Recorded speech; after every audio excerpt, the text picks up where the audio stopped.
नमो भगवते वासुदेवाय। 13वां अध्याय। राजा पृथु ने हाथ जोड़कर देवर्षि नारद जी से कहा, हे महाराज, अब भगवान की पूजा का महात्म्य सुनाने की कृपा कीजिए। तब नारद जी बोले, हे राजा पृथु, जो मनोविनोद हंसी में भी भजन करता है उसको परम पद प्राप्त होता है। जो श्रद्धा युक्त होकर भजन करता है उसके महात्म्य का वर्णन नहीं किया जा सकता। इस संबंध में मैं एक अति प्राचीन इतिहास सुनाता हूँ, तुम ध्यानपूर्वक सुनो।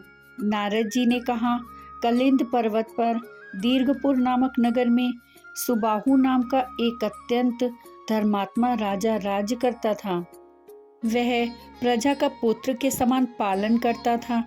उसके धूम्रकेश नाम का एक पुत्र था जो अत्यंत दुराचारी, परस्त्रीगामी, चोर तथा जुआरी था। पुत्र के दुराचार को देखकर राजा सुबाहु ने उसे अनेक बार ताड़नाएं दी, परंतु वह किसी प्रकार नहीं माना। एक दिन खेलते हुए उसकी गेंद छोटी रानी के महल में जा गिरी। जब वह गेंद के लिए महल में गया तो उसकी विमाता छोटी रानी उस पर मोहित हो गई और उन दोनों ने कामान होकर भोग विलास किया। जब राजा को इस बात का पता चला तो राजा ने धूम्रकेश को प्राण दंड तो नहीं दिया, परंतु उसे अपने राज्य से बाहर निकाल दिया। अब राजकुमार वन में रहकर प्रतिदिन मांस मदिरा खाता पीता तथा रात्रि को वेश्याओं के यहाँ निवास करता था। चोरी आदि करके जो वह धन प्राप्त करता सब वेश्याओं को दे देता था। इस प्रकार अनेक वर्ष व्यतीत हो गए। एक समय वह भटकते भटकते वृंदावन में पहुंच गया। वृंदावन में धूम्रकेश ने सत्यव्रत नामक एक परम विष्णु भक्त को देखा, जो अपना घर बार छोड़कर कार्तिक मास में वृंदावन में रहकर भगवान का पूजन करता तथा केवल कंदमूल और फल खाता था। वह भक्त प्रतिदिन भगवान से प्रार्थना करता, हे भगवान, इस दुख रूपी संसार में डूब रहे मुझ दीन की आप रक्षा करें। मैं राधा जी सहित आपको बारंबार नमस्कार करता हूँ। प्रेम मग्न होकर वह कभी कभी रोने, कभी कभी गाने और कभी कभी नाचने लगता था। धूम्रकेश ने उस भक्त की जब यह क्रियाएं देखी तो रात्रि को वैश्या के घर आकर मिट्टी की एक मूर्ति बनाकर वैसे ही सब कृत्य किए और अंत में स्तुति आदि करके वैश्या के घर में ही सो गया। देवयोग से राजा के दूत भी उसी समय वहां आ गए और उनके हाथ से धूम्रकेश मारा गया। यमदूत उसको महापापी समझकर मारते हुए पकड़कर यमराज के पास ले गए। धूम्रकेश को देखते ही यमराज अपने सिंहासन से खड़े हो गए और अधर्य आदि देकर उसका सत्कार किया। फिर अपने दूतों को फटकारते हुए कहा, तुमको धिक्कार है। जब हमने यह आज्ञा दी हुई है कि विष्णु भक्तों को यहाँ पर मत लाओ, फिर धूम्रकेश को यहाँ पर क्यों लाए? उसने कार्तिक मास का व्रत वृंदावन धाम में चाहे हास्य ही में किया, फिर भी वह बैकुंठ में जाने का अधिकारी है। बैकुंठ में भेजने के पूर्व यमराज ने धूम्रकेतु को अपने निकट बैठाकर कहा, भगवान की भक्ति 9 प्रकार की है। उनकी कथा सुनने से राजा परीक्षित, कीर्तन से शुकदेव, स्मरण से प्रहलाद, पाद्य सेवा से लक्ष्मी, पूजा से पृथु, वंदना से अक्रूर, दास्य भाव से अर्जुन तथा आत्मनिवेदन से राजा बलि जिस प्रकार परम पद को प्राप्त हुए हैं, उसी प्रकार से चाहे हास्य से ही तुमने भगवान की पूजा की, मगर फिर भी तुम स्वर्ग के अधिकारी हो। यद्यपि अपने जीवन में किए गए पापों और दुष्कर्मों के कारण तुम घोर नरक के अधिकारी थे, परंतु क्योंकि तुमने कार्तिक मास में भगवान की पूजा की है, अतः अब निश्चय ही तुम्हें बैकुंठ प्राप्त होगा। कार्तिक मास में की गई भगवान की पूजा निरर्थक नहीं जाती। जहाँ पर भगवान शालिग्राम हैं, वहीं पर गंडकी नदी तथा अन्य तीर्थ हैं। धूम्रकेश को शास्त्रों का कुछ भी ज्ञान नहीं था। अतः उसने हाथ जोड़कर यमराज से पूछा, हे स्वामी भगवान, सब नदियों को छोड़कर गंडकी को कैसे प्राप्त हुए? कृपा करके मुझे बतलाइए। यमराज ने कहा, किसी समय वेदशिरा नामक ऋषि सब लोगों के हित की कामना से गंगा जी के तट पर तपस्या कर रहे थे।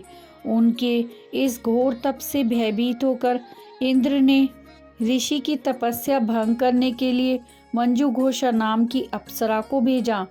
मंजू घोषा उस रमणीक स्थान में क्रीड़ा करती हुई अपने रूप और यौवन का प्रदर्शन करके हाव भाव दिखलाने लगी। फिर उसी स्थिति में उसने मुनि के चरणों का स्पर्श किया तो उनके रोमांच खड़े हो गए। तत्पश्चात मुनि को अपने वशीभूत जान मंजू घोषा ने अपनी दोनों भुजाएं उनके गले में डाल दी। तब क्रोधित होकर मुनि ने श्राप दिया कि तुम मुझे इस संसार सागर में डालने को उद्यत हुई हो, इसलिए नदी बन जाओ। मुनि का श्राप सुनकर मंजू घोषा रोने और बिलखने लगी। उसने प्रार्थना करते हुए मुनि से कहा, हे मुनि, मैं श्राप के योग्य नहीं हूँ, आप मुझे क्षमा करें। उसकी प्रार्थना से द्रवित होकर मुनि ने कहा, जिस समय भगवान विष्णु वृंदा के श्रापवश शिलारूप होकर तुम गंडकी में स्थित होंगे, तब तुम भगवान को धारण करने वाली होगी। इस प्रकार मेरे द्वारा दिया गया यह श्राप तुम्हारे लिए वरदान से भी अधिक श्रेष्ठ सिद्ध होगा। अंत में यमराज ने कहा, हे राजकुमार, अब तुम विष्णु लोक को जाओ। तब धूम्रकेश सुंदर विमान में बैठकर वैकुंठ लोक को चला गया। यह सब धूम्रकेश द्वारा कार्तिक मास में मात्र एक दिन पूजा करने का परिणाम था। 13वां अध्याय समाप्त हुआ। 14वां अध्याय। 13वें अध्याय तक की कथाओं को भक्ति पूर्वक सुनने के बाद महाराज पृथु ने नारद जी से निवेदन किया, हे देवर्षि, आप सर्वज्ञाता हैं और मैं अज्ञानी। अब आप कृपा करके संतान वृद्धि तथा सुख संपत्ति देने वाली महाविद्या, महामाया, महामेधा, महास्मृति, महामोहा, महादेवी, महाईश्वरी तथा सर्व ईश्वरी अहोई देवी की उत्पत्ति तथा इनका व्रत कब और कैसे किया जाता है, इस बारे में हमें विस्तार पूर्वक बतलाइए। महाराज पृथु द्वारा इस प्रकार प्रार्थना किए जाने पर नारद जी एक प्राचीन कथा सुनाते हुए बोले, हे राजन, एक समय कालिकाल में बड़ा भारी दुर्भिक्ष पड़ा। भीषण अकाल और महामारी फैलने से अनेक व्यक्तियों की अकाल मृत्यु हुई। तब सब लोग इस विपत्ति से छुटकारा पाने का उपाय सोचने लगे। अंत में निश्चय करके कार्तिक कृष्ण सप्तमी को सबने व्रत रखा। व्रत के प्रभाव से सायंकाल चामुंडा देवी हाथ में नरमुंड लिए प्रकट होकर कहने लगी, मैं रुद्र सहित विहार करने के लिए यहाँ आई हूँ, परंतु समस्त संसार में पाप छाया हुआ है। ब्राह्मण वेदहीन, क्षत्रिय सामर्थ्यहीन तथा वैश्य और शूद्र धर्महीन हो गए हैं। स्त्रियों ने पतिव्रत धर्म छोड़ दिया है, इसलिए सभी लोगों को अहोई का व्रत करना चाहिए। कार्तिक कृष्ण सप्तमी तथा अष्टमी को केवल रोगियों को छोड़कर शेष सभी स्त्री पुरुष सारे दिन भोजन ना करके सायंकाल अहोई देवी का पूजन करें। अहोई देवी मेरा ही नाम है, अतः सभी व्यक्ति अहोई पूजन को मेरा ही पूजन मानकर भक्ति भाव से करें। अहोई अष्टमी पूजन का विधान बताते हुए चामुंडा देवी ने कहा, सभी व्यक्ति अपने घरों को गोबर और मिट्टी से लीपकर साफ करें, फिर काला, पीला, हरा तथा लाल इन 4 रंगों से द्वार पर मेरी मूर्ति बनाएं या चित्र लगाकर स्वादिष्ट पकवान बनाकर मेरी पूजा करें। जब चामुंडा देवी यह कह रही थी, तभी एक धीवर की स्त्री बोली, हे माता, हम नीच लोगों का कर्तव्य भी बतलाइए। तब देवी ने कहा, तुम लोग भी मेरे भक्त हो, सो सब लोग मेरा पूजन करके तुम्हारी संतानों को पूजेंगे, तभी उनकी पूजा सफल होगी। मेरी पूजा के बाद कुम्हारिन तथा मालिन की भी पूजा होगी। इतना कहकर देवी अंतर ध्यान हो गईं। सभी व्यक्तियों ने चामुंडा देवी के कथानुसार व्रत और पूजन किया तो सबके संकट दूर हो गए और सारा संसार सुखपूर्वक रहने लगा। अहोई अष्टमी की कथा सुनने के पश्चात राजा पृथु ने नारद जी से पूछा, हे ऋषिवर, महीनों में कार्तिक और तिथियों में एकादशी को सर्वश्रेष्ठ क्यों माना गया है? कृपा करके बतलाइए।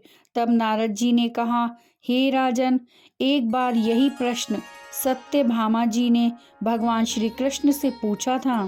भगवान श्री कृष्ण ने जो उत्तर सत्यभामा को दिया था वही मैं तुमसे कहता हूँ, ध्यान पूर्वक सुनो।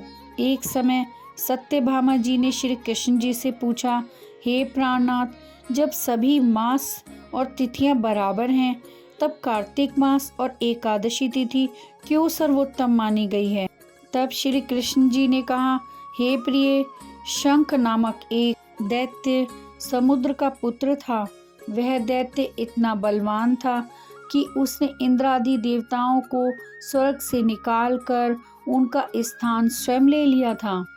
सब देवता उससे भयभीत होकर अपने बाल बच्चों सहित पर्वतों की कंदराओं में चले गए। वह दैत्य सोचने लगा कि मैंने देवताओं का स्थान तो ले लिया, लेकिन वे जीते नहीं गए हैं। ऐसा प्रतीत होता है कि देवता वेद मंत्रों से बलशाली हैं, अतएव मुझे मंत्रों सहित वेदों का हरण कर लेना चाहिए। जब उसने ऐसा विचार किया तो वेद डर के मारे समुद्र में जाकर छिप गए। ब्रह्मा आदि सब देवताओं ने संसार को वेद विहीन देखा तो सभी देवी देवता भगवान विष्णु की शरण में गए।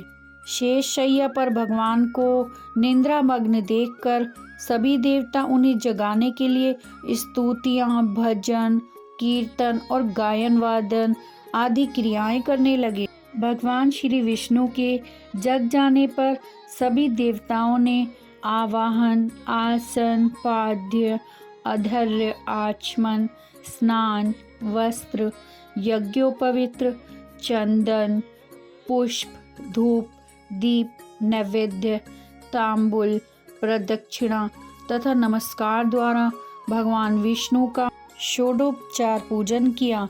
तब विष्णु भगवान प्रसन्न होकर देवताओं से कहने लगे, हे देवताओं, मैं तुमसे प्रसन्न हूँ, अतएव शंख आदि दैत्यों को मारकर मैं चारों वेदों को शीघ्र ही ले आऊँगा।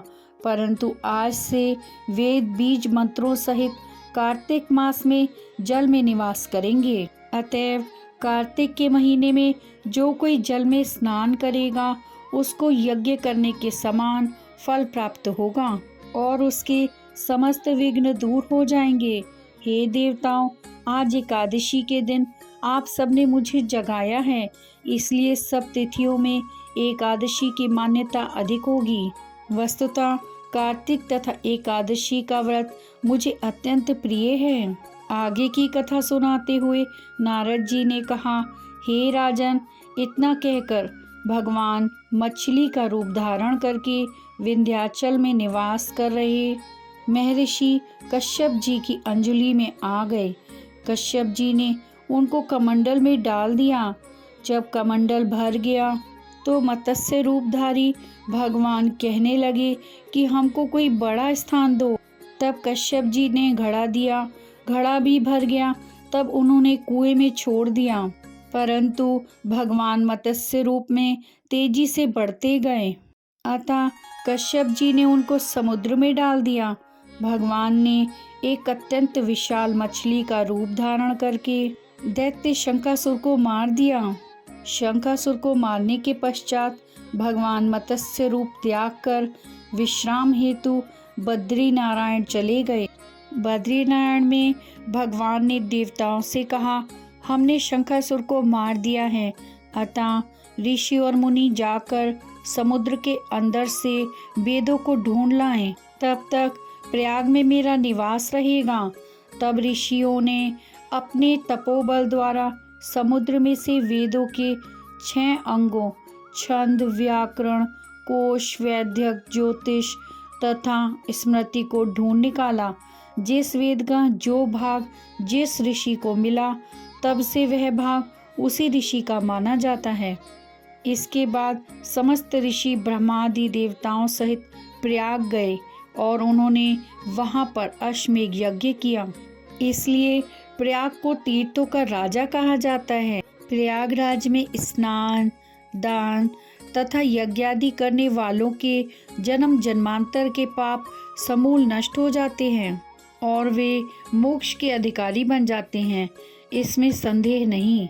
14वां अध्याय समाप्त हुआ। श्रीमन नारायण नारायण हरि हरि, भजमन नारायण नारायण हरि हरि। अगर आपने इस चैनल को सब्सक्राइब नहीं किया है तो कृपया कर लीजिए, जिससे आप आने वाली कथाओं का श्रवण कर सकेंगे। राधे राधे।